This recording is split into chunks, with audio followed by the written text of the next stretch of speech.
कक्षा 8वीं हिंदी पाठ दूसरा। पाठ का नाम है वारिस कौन। इसके लेखिका है विभा रानी।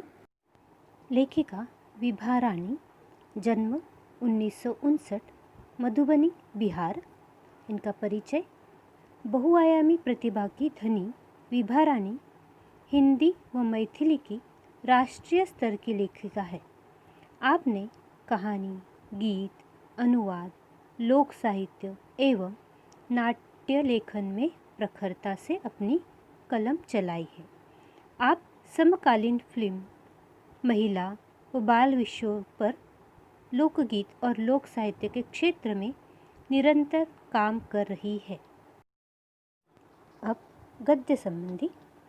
प्रस्तुत संवादात्मक कहानी के माध्यम से विभा रानी जी का कहना है कि हमें उत्तम फल प्राप्त करने के लिए समय और साधनों का सदुपयोग करना चाहिए। जो ऐसा करता है वही जीवन में सफल होता है।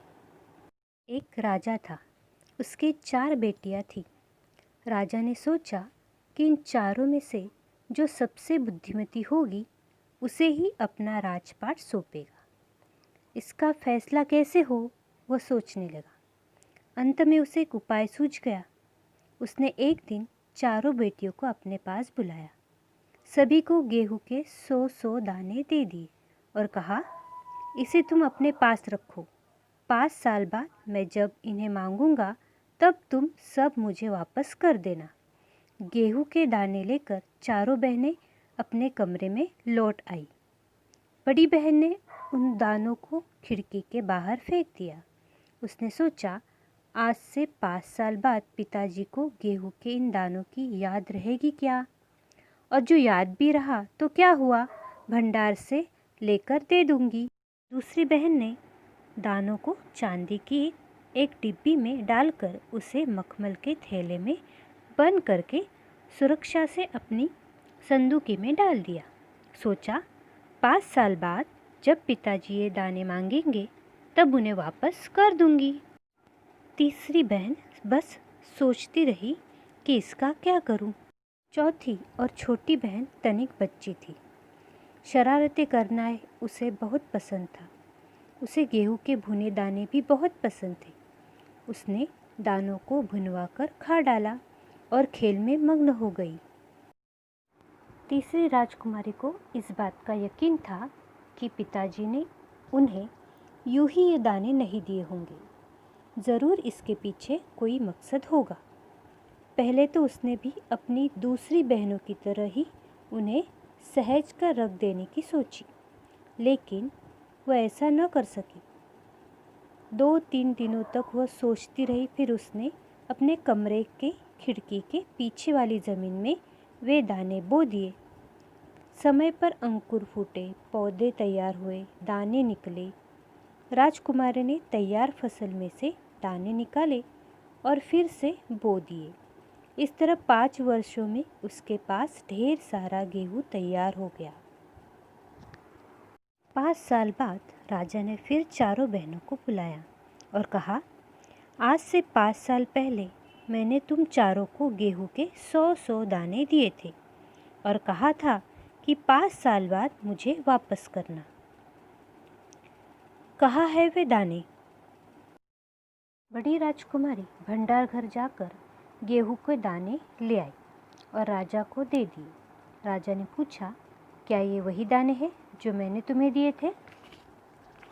पहले तो राजकुमारी ने हाँ कह दिया, मगर राजा ने फिर कड़क कर पूछा, तब उसने सच्ची बात बता दी।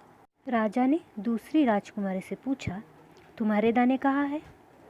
दूसरी राजकुमारी अपनी संदूकची में से मखमल के खोल वाली डिब्बी उठा लाई।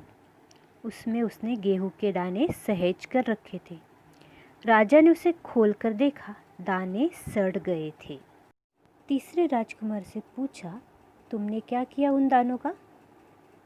तीसरी ने कहा, मैं उसका उत्तर आपको अभी नहीं दूंगी, क्योंकि जवाब पाने के लिए आपको यहाँ से दूर जाना पड़ेगा और मैं वहाँ आपको कल ले चलूँगी। राजा ने अब चौथी और सबसे छोटी राजकुमारी से पूछा। उसने उसी बेपरवाही से जवाब दिया, उन दानों की कोई कीमत है पिताजी? वैसे तो ढेरों दाने भंडार में पड़े हैं। आप तो जानते ही ना, मुझे गेहूं के भुने दाने बहुत अच्छे लगते हैं, सो मैं उन्हें भुनवा कर खा गई। आप भी पिताजी किन किन चक्करों में पड़ जाते हैं। सभी के उत्तरों से राजा को बड़ी निराशा हुई। चारों में से अब उसे केवल तीसरी बेटी से ही थोड़ी उम्मीद थी। दूसरे दिन तीसरी राजकुमारी राजा के पास आई। उसने कहा, चलिए पिताजी, आपको मैं दिखाऊं कि गेहूं के वे दाने कहाँ हैं।